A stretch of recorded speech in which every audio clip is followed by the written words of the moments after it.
Hey there! Welcome back to my channel. Today, I'm diving into something super fun, developing your very own snake game. In this video, we'll break it into two parts. First, I'll walk you through the main requirements you need to know. Then, in part 2, we'll jump into the practical side of things and start coding this classic game together. So, grab your favorite drink, sit back, and let's get started. Functional requirements. Start game. The game begins with a simple button or key press. Users can start a fresh game whenever they want. Super easy, right? Pause/resume game. We all need a break sometimes. Players should be able to pause and resume the game seamlessly. Score tracking. What's a game without scores? Keep the player motivated by displaying both their current score and the high score. A little competition never hurts. Snake movement. The snake moves continuously on the grid and reacts instantly to user input. Smooth and precise controls are key. Food consumption. When the snake eats the food, it grows longer and the score goes up. This simple mechanic keeps players hooked. Game over. If the snake collides with itself, boom, game over. This brings a nice challenge for the players. Grid wrapping. For extra fun, allow the snake to wrap around the grid boundaries. It adds a unique twist to the gameplay. Non-functional requirements. Now that we have the core gameplay, let's focus on the non-functional requirements. These ensure the game runs smoothly and delivers a great experience. Performance. We aim for smooth animations at 60 frames per second. No one likes laggy games, right? Scalability. As the game grows, it should be able to handle dynamic grid adjustments. Think different grid sizes or layouts to keep things fresh. Reliability. And finally, ensure consistent snake movement and collision detection. A glitch-free experience is what keeps players coming back. Implementation details, UI. Now that we've covered the functional and non-functional requirements of our snake game, let's move forward into the implementation details. Game grid. The game grid is the playing field where the snake moves. Score display. Here, we show the player's current score and their high score. It's simple but keeps the game engaging. Food and snake. We'll add two essential components, the food and the snake, to make the grid interactive. Controls. Finally, we have the controls. Whether it's keyboard inputs or on-screen buttons, we give the player full control over the snake's movements. Finally, let's discuss the two primary tools for building our snake game, HTML and Canvas. Your choice will depend on the features and performance you're aiming for. Canvas, pros and cons. Advantages: great for smooth animations and frequent updates. Offers pixel-level control for precision over visuals. More efficient for frequent updates, such as moving the snake or rendering the grid.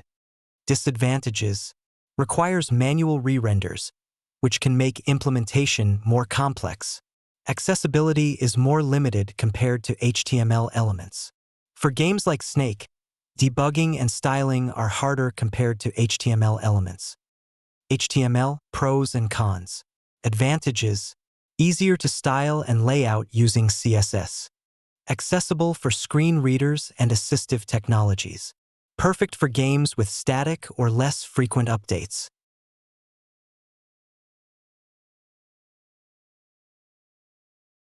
Disadvantages: performance issues with frequent updates due to DOM reflows.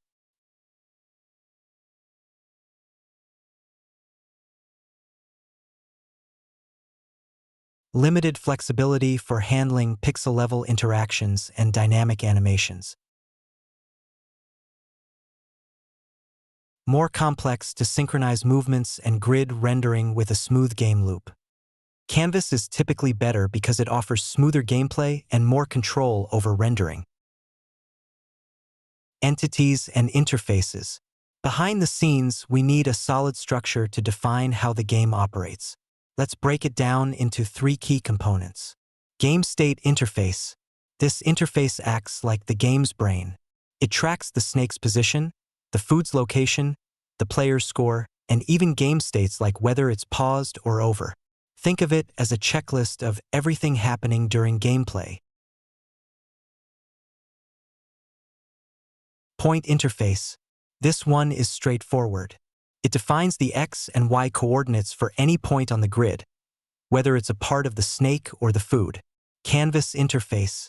This defines the canvas itself, its width, height, and the size of each grid cell. It's essential for visualizing and rendering the game. High score management. Our game needs a way to store and retrieve high scores to keep players engaged. Here's how we can handle it. Backend service. Using APIs is a great way to connect the game to a backend service. Get/highscore retrieves the highest score stored on the server. Post/highscore submits a new high score when the player sets a record. This approach works well for games with multiple players or shared leaderboards. Local storage.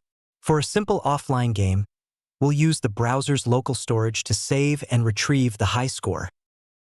Now let's walk through the game's workflow to understand how all the pieces fit together. User starts the game. The player initiates the game, either by pressing a start button or triggering a key event. Game loop updates state and renders canvas.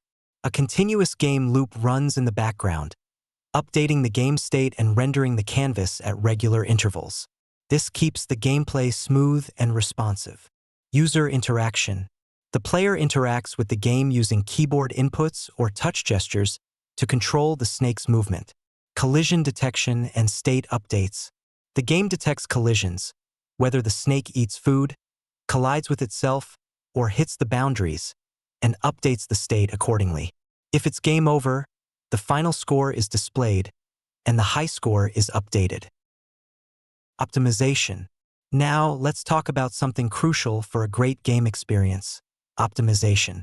Optimizing your game ensures it's fast and responsive, even on lower-end devices. Here are 3 key areas to focus on. Collision detection.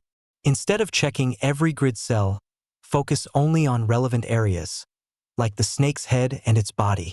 This reduces unnecessary calculations. Resource management.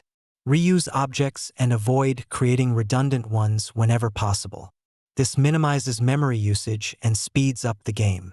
Efficient rendering. Ensure smooth visuals by using optimized rendering methods, which we'll cover in the next section. Rendering. Set timeout versus request animation frame. Rendering is a key part of the game loop. Let's compare 2 popular methods: set timeout and request animation frame. Request animation frame. Advantages: synchronizes updates with the browser's refresh rate for smooth animations.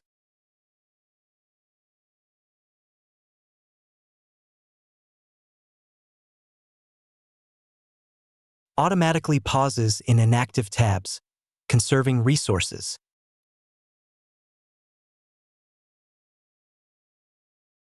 Ideal for animation-heavy applications like games.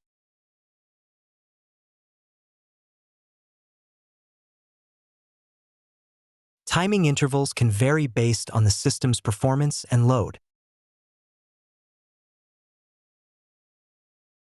Requires additional logic to handle fixed game update intervals, e.g., movement every 100 milliseconds, slightly more complex to set up compared to set timeout.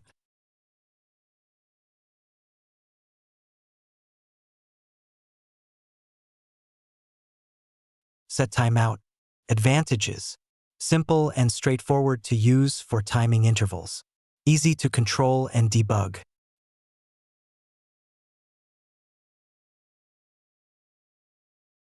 Disadvantages: can cause stutters due to lack of synchronization with the browser's refresh rate.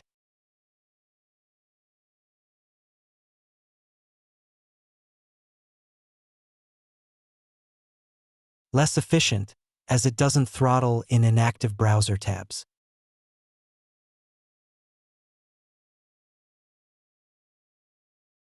Doesn't provide smooth animations, leading to a suboptimal user experience. For games like Snake, request animation frame is generally better for smooth gameplay, but you can combine it with logic for fixed movement intervals to get the best of both worlds. But remember, this is just a brief guide based on our requirements. It's not a full system design. The next step? Developing and coding it. Now, I am going to build a snake game step by step. Let's start by looking at the main files we'll work with. First, we have the HTML file. It includes for buttons for game controls, a canvas element where we'll draw and play our snake game, and two span elements, one for displaying the current score and another for the high score. Next, we have the styles.css file. Contains some simple styles for our game, nothing too fancy, just enough to make it look nice. The third file is the to-do file. This file is like our checklist. It contains the steps we need to follow based on the requirements we discussed earlier. As we progress, I'll mark each step as completed. Finally, the main file is game.js. This is where all the logic for our snake game will live. Let's begin by building our snake game class in game.js. Our class will take in a parameter called canvasID, which is the ID of the canvas element we defined in the HTML. We'll also define the width and height of the canvas, both set to 400 pixels. Additionally, we'll specify a grid size, which will determine the size of the cells on the canvas grid. Now, if you check the browser console, you'll see an error. That's because we haven't implemented our snake game class yet. Let's fix that by starting the implementation. The first step is to define the constructor for our class. The constructor will take 4 parameters. CanvasID, the ID of the canvas element. Width, the width of the canvas. Height, the height of the canvas. Grid size, the size of the cells in the canvas grid. Inside the constructor, we'll first get the canvas element using its ID. We'll write this.canvas equals document.getElementById, canvas ID. Next, we need to get the drawing context for the canvas so we can draw on it. This is done by adding this.ctx equals this.canvas.getContext, 2D. Now we'll assign the other variables width, height, and grid size to properties inside the class. For example, this.canvas.width equals width, this.canvas.height equals height, this.gridsize equals grid size. We'll also store the width, height, and other key variables as class-level properties like this.width equals width, this.height equals height, this.gridsize equals grid size. Finally, let's add a default speed for the snake. This.speed equals 150. Now, let's define all the directions in which our snake can move. These will be up, down, left, and right. We'll store these directions as an object inside our class so they're easy to access throughout the game. Now, let's map the control buttons in our game to their respective functions. These buttons will allow us to control the snake's movement up, down, left, and right. We'll create a button map object in our class to store these mappings. Each key represents the keyboard arrow keys like arrow up or arrow down, and the value is the corresponding button element from the HTML. This code links the arrow keys to their respective HTML button elements using their IDs. For example, arrow up is linked to the button with the ID up button.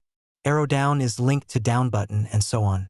By setting this up, we'll be able to easily use these buttons to trigger movements for the snake later in the game. Next, let's initialize the snake and create a method to draw it on the canvas. First, we define the snake's starting position. In our class, we'll initialize a snake array. This array will store the snake's body parts as objects with X and Y coordinates. To start, we'll place the snake at the top left corner of the grid. Then we'll create a drawSnake method to render the snake on the canvas. We draw a rectangle for the snake's head, or body segment, using the fillRect method. The coordinates X and Y of the first segment in the snake array are used, along with the grid size to determine its size. In other words, the first line in the drawSnake method sets the color of the snake's head to blue. The next line is responsible for actually drawing the snake on the canvas. It uses the fillRect method to draw a square based on the snake's position, which is stored in the snake array. Now, let's add an init function to initialize the game and draw the snake on the canvas. In this function, we'll simply call the drawSnake method to render the snake for the first time.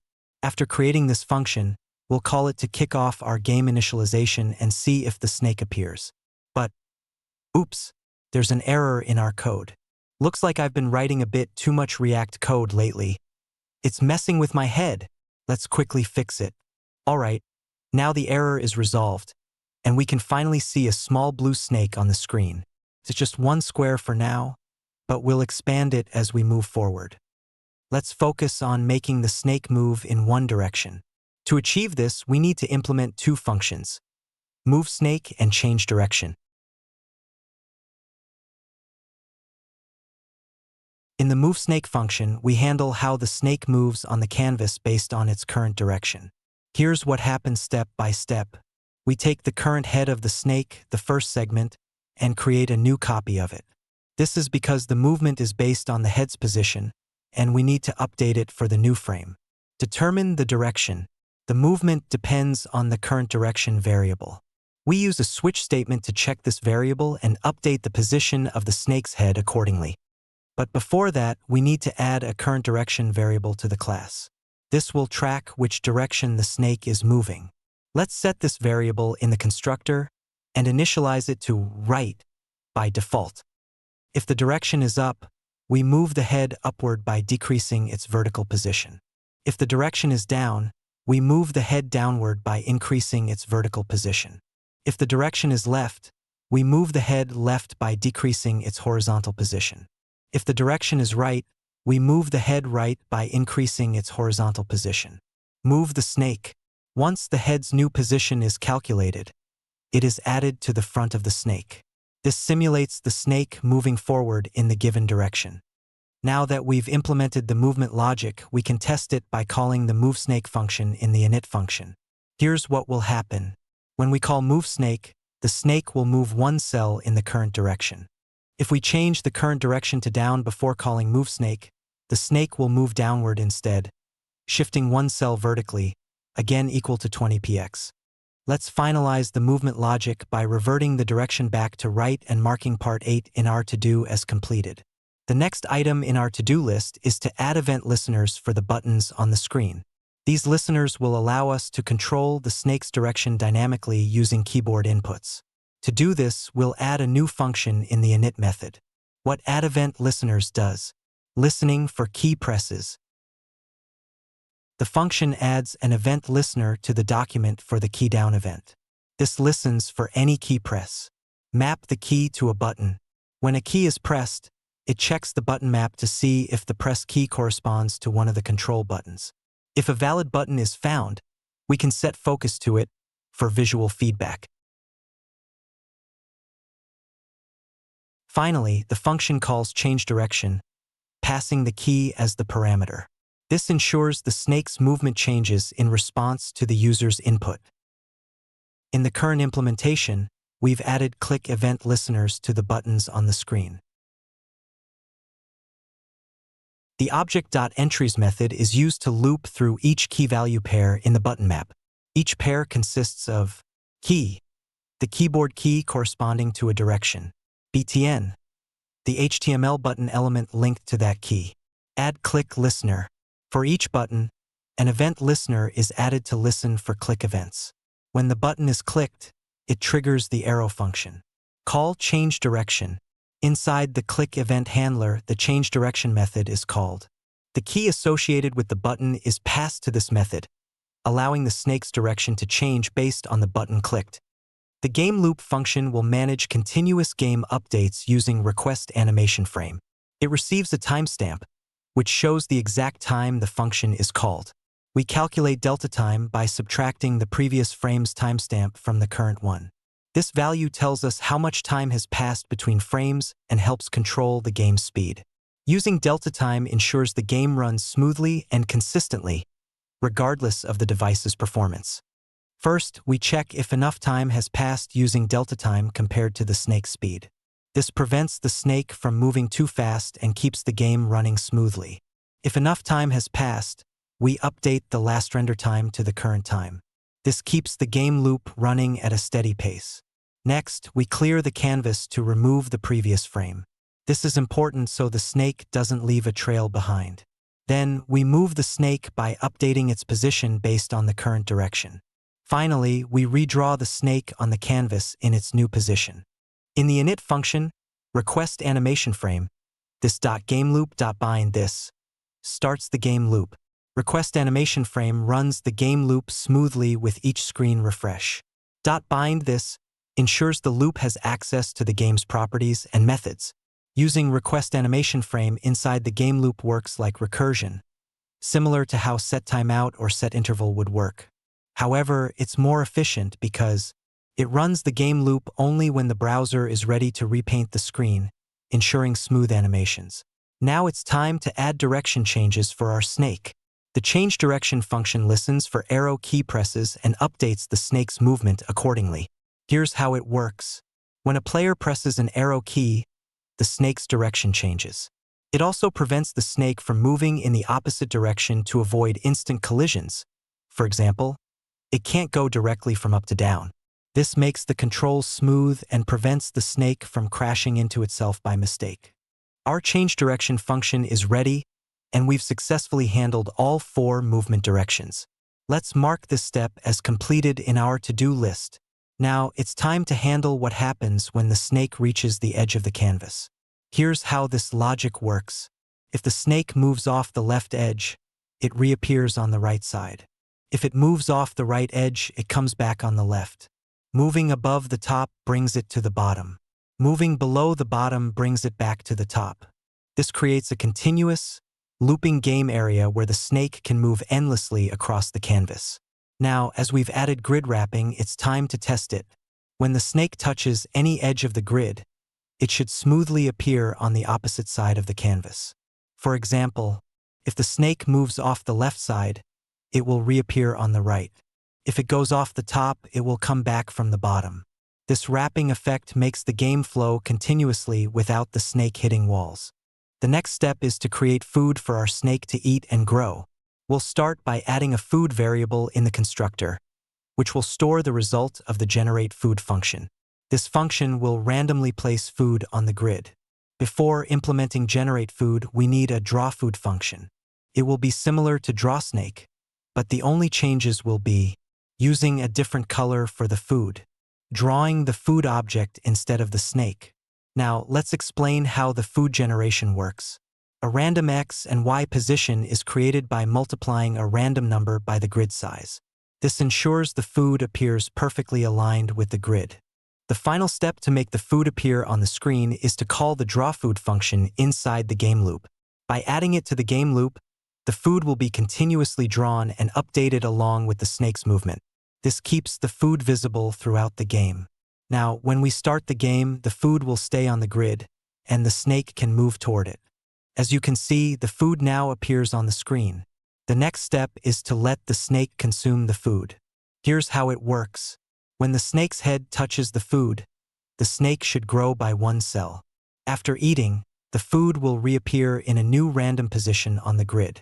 For now, we're not checking if the new food appears on the snake's body. We're keeping it simple by placing it randomly. If the snake's head position matches the food's position, new food is generated. If not, the snake's tail is removed to keep its size the same. Now, to fully grow the snake when it eats food, we need to add some extra logic for the snake's body. Let's make the snake's head stay blue while the rest of the body turns green. This will make the snake look more complete as it grows. We've already handled the logic for increasing the snake size by using unshift in the moveSnake function. Now, we just need to iterate through the snake's body and draw each segment. We set the fill color to green for the snake's body. Then we loop through the snake array, starting from the second segment, index 1, and draw each body part. Now, let's play the game and see how it works. As you can see, the snake grows longer every time it eats food, and it looks pretty good so far. The next item in our to-do list is to handle the moment when the snake touches itself. If the snake's head collides with its own body, the game should end. The first step to handling the snake colliding with itself is to create a way to stop the game. For now, we'll keep it simple and just use a console log to indicate when the game should stop. We check if the snake's head overlaps with any part of its body. This is done using the sum method, which looks through each segment of the snake to see if any share the same position as the head. If a collision is detected, the stop game function is called, and the game stops. By the way, Don't forget to subscribe and like the video to support the channel. Now, let's play a bit more and see if the game behaves as expected when the snake touches itself. Nice! It works perfectly. We'll optimize this later, but for now, let's move on. The next step is to add score and high score variables in the constructor so we can track how well we're playing. To manage the high score, we'll create a separate class called highScoreService. In real-world applications, this would typically connect to a backend server, but for simplicity, we'll use local storage to save and load the high score. The getHighScore method retrieves the saved high score from local storage asynchronously. The updateHighScore method updates the high score in local storage. Both methods simulate asynchronous behavior with promise as a real backend would. Now, let's initialize the highScore service and pass it to our game. We'll create a new variable to store this service, making it easy to manage high scores. Now, let's pass the highScore service to our game class and store it in the constructor. By saving it in the constructor, we can easily access and use the service throughout the entire class. This will allow us to fetch and update the high score whenever needed. With this setup, the game can now keep track of the highest score and make the gameplay more rewarding. Now, when the snake eats food, we need to increase and update the current score. To make the score visible on the screen, we'll use an update score display function. This function will simply update the score on the page each time the snake eats. Additionally, we need to load the high score from storage when the game starts. To do this, we'll make an async/await call in the init function to fetch the high score using our highScore service. But as you can see, we still don't save the high score yet. To fix this, we need to implement the stopGame function. Here's how we'll do it. First, we'll create an isGameOver variable to indicate when the game has ended. Then, we'll check if the current score is higher than the high score. If it is, we'll update the high score. Since this would normally be a fetch call to a backend, we'll use async/await here to simulate that behavior. Now, let's play a bit more to check if the high score is being saved. And it works perfectly. The next step is to implement the pause functionality. To start, we'll add a way to pause and resume the game when the player presses the P key. If the P key is pressed, we'll call the togglePause function. The togglePause function switches the isPause state between true and false. If the game is unpaused, it resets the last render time and continues the game loop with requestAnimationFrame. Now, let's check if the pause feature works. Unfortunately, it doesn't. Let's first check if the P key event is being detected by adding a simple console log. We can see that the event is being captured, but the game still doesn't pause. To fix this, we need to check the isPaused and isGameOver states inside the moveSnake function. If either of these is true, the function should simply return and stop running. This way, the game will wait until it's unpaused or a new game starts. Now it works. We can successfully pause and resume the game. The next step is to add a reset function. This will be a simple function that resets all game data, like the snake, score, and game state. After resetting everything, we'll restart the game loop to begin a new game. And now that our reset function is ready, let's connect it to the stopGame function with a small delay. We'll use setTimeout to trigger the reset after the game ends. Since this will run only once, it won't cause any performance issues. To make it more noticeable when the game ends, let's also add an alert message to notify the player. Oh, and we forgot to initialize the isGameOver variable in the constructor. Let's add it now to properly track when the game ends. Now, let's test the game again with all the features we added.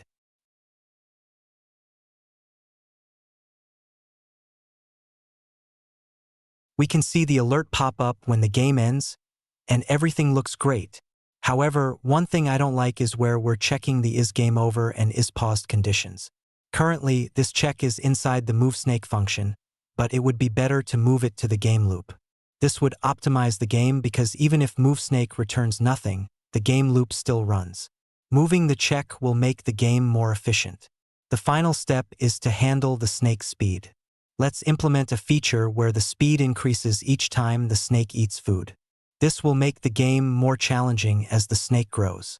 Now let's test the game one final time. Everything works perfectly, and that's all for this video. I hope you enjoyed it. If you have any questions or suggestions, feel free to let me know. Don't forget to like the video and subscribe to the channel. Bye.